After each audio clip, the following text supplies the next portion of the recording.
up? I'm Chris. What's up? I'm Jewel Decker. I'm Silence. How's it going? Good evening. I'm the unshaven spectacular Arlo.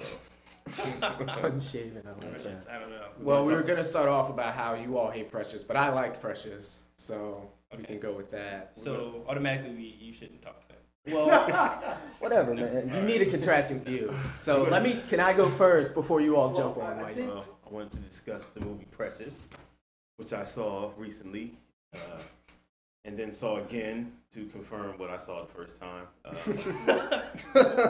It's just a really bad movie for a lot of reasons. I mean, the actors were good to great, but my issue was with the writing and some of the hidden producer agenda that was kind of woven into the story. I kind of wanted to talk a little bit about that and get some honest reaction, some unfiltered reaction on that. I agree with you that the writing wasn't as good as it should have been. There were some plot holes that, like me and Cam talked about earlier, why no one helped this girl from the beginning of the movie till the end, Yeah. I thought social workers were supposed to help get people out of bad situations. And here this girl's mom is kicking her ass. But movies are supposed to be movies. It was meant to draw emotion out of you. The writing was, whoever did the writing, which I believe I know who did it. I think Tyler Perry and Oprah put it out, right? I think they produced it. They produced it, but I forget the gentleman. Lee Daniels. Lee Daniels directed it. Actually, Lee Daniels is Sapphire wrote it. Sapphire wrote it.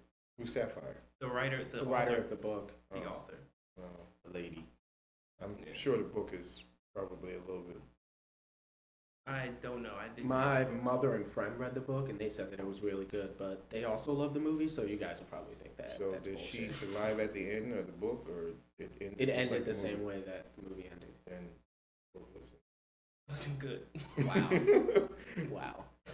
I don't know, man. I just, I see. I don't know. I'm kind of with you, Jewel. It's like the acting was good. It was, everybody was emotional and everything, but I mean, so what? Everybody was also stupid. Everybody was. I don't know. Well, what are your producer agendas that you were talking My about? producer agenda was, I mean, if anybody saw the movie, everybody here saw it, so we know what it was about. I mean, okay, this is the thing. Like, when the way it was marketed, the way it was promoted in the media, was like, okay, it's supposed to be like this uplifting story. It looked like there's this big black girl. She's 16 years old, and she's pregnant, and she's being abused. And she's in an abusive household, and it just kind of looks from the trailer like, okay, this is the premise. And then as the movie progresses, she finds her way. She educates herself and becomes educated, and something uplifting happens. I mean, this is the way it looks from the music to the way they show it. But when you see it, it's just really Depressing. it's a story that probably didn't need to be told. I think that's the first thing I should say about the producer agenda, because if you got a director like Lee Daniels, and you got a team of producers like Oprah Winfrey, who's like the most influential black woman person on the planet, and you got Tyler Perry, a dude with tremendous influence and bankrolling abilities, that Neither do I. so many better stories could have been told. That as black people, especially, because we all black people, but especially that we. I'm sorry. Am I wrong? I'm sorry. I was joking.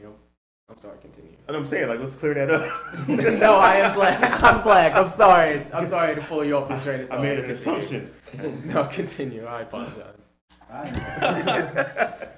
But I think that the way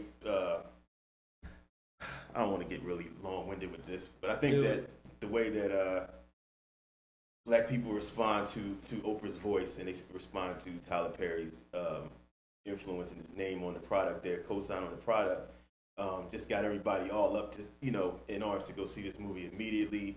To already give it the thumbs up without seeing it, to already assume that this is going to be a great motion picture. But in reality, it was just kind of irresponsible of them as influential people, Executive producers. to executive produce a film like this based on a story like that, because it really didn't have any qualities. Please. What I think is that the storyline had its awesome moments and then it had its terrible moments. Like anybody in any horrific situation is going to imagine themselves in a better situation. The concept is solid in theory. It's just that it had no resolution where it's like, okay, this thing just keeps on happening to this girl. Things just keep on getting terrible, where it got gimmicky to me. Like, okay, I'm going to make you cry. And then I'm going to make you cry again. And then I'm going to make you cry again. I agree with that. And then I'm going to make you cry again. And then you like, okay, when am I going to like feel like something good is coming out of this? So you're saying there was no catharsis at the end? No, everything was just set. It's like, I'm going to make a movie that's going to pull at your heartstrings about a little girl that gets hit by a car. Okay, she loses her legs. Okay, she's in the hospital. The doctor takes out her appendix. That's the wrong thing to take out. Her father leaves and crashes in the plane. It's like, it never gets better. And credits. And credits. And then I'm sitting there like, okay, somebody get me a rope so I can hang myself from the ceiling if this is reality. They should have put rafters in the movie theater. It's like, okay, yeah, it's like we have a responsibility to any community, just not the African American community, to set a standard for ourselves and say, okay, even though some of this could be reality, but this is the way out of things. Well, a thing that I understand what you're saying, Mm-hmm. but a thing that I've always had a problem with in movies is at the end of anything, and this is like basic dramatic structure, that you learn in like the third grade, is like the opening, the exposition, the rising action, climax, falling action, denouement. And at the end, there's always supposed to be resolution of whatever the problems are, like you said. When that's not how life is, ever.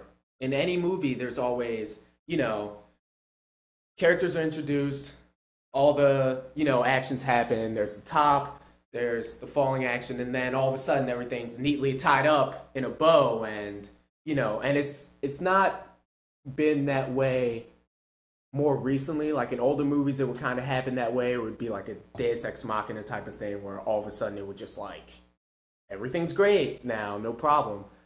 But I do agree that it did just get worse and worse and worse, and there really was no resolution. But resolution. You're saying there should be resolutions, but resolutions aren't always what you expect them to be. I mean, at the end of the movie, she got out of her mother's house. She was educated, and that was kind of... She was also dying.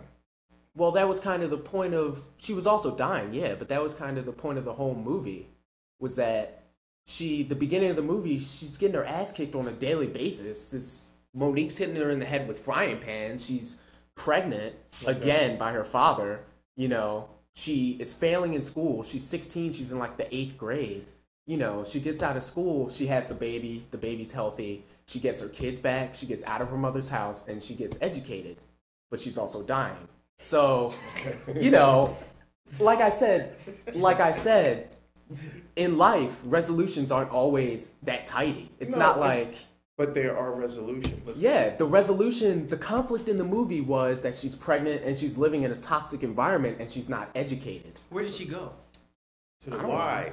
As far as I'm concerned, she was walking with her kid and in the middle of the street, and it just blacked out, and they're ready to end the movie. And it's like, well, where does she go with a kid and HIV? Two kids and an HIV. That's and the HIV. thing. Like, what do you do now? And she's 16. How old is she? How 16. old is she? Yeah, 16. And I thought that the whole point of going to a movie, and the way, like I said, the way it was marketed, it had hidden agenda. It had two hidden agendas, and one was that you were going to see like this really great uplifting movie, because that's the way they sold. That's the way Oprah sold it on the show. Like, you got to see this movie. They use words like it's incredible. It's a must see. It's Oscar buzz. It's direct into my account. Exactly. So then you go and see it, and not only is there like no resolve to the character, there's just also this underlying agenda of like, what can I say? There's this skin war in the middle of the movie. Now I'm sitting light there, skin and dark skin. Yeah, I caught that. I'm sitting looking at this and I'm like, am I the only person seeing this that like, I didn't catch that. oh my God, everybody in the film that was a negative influence on her life was a dark skinned person.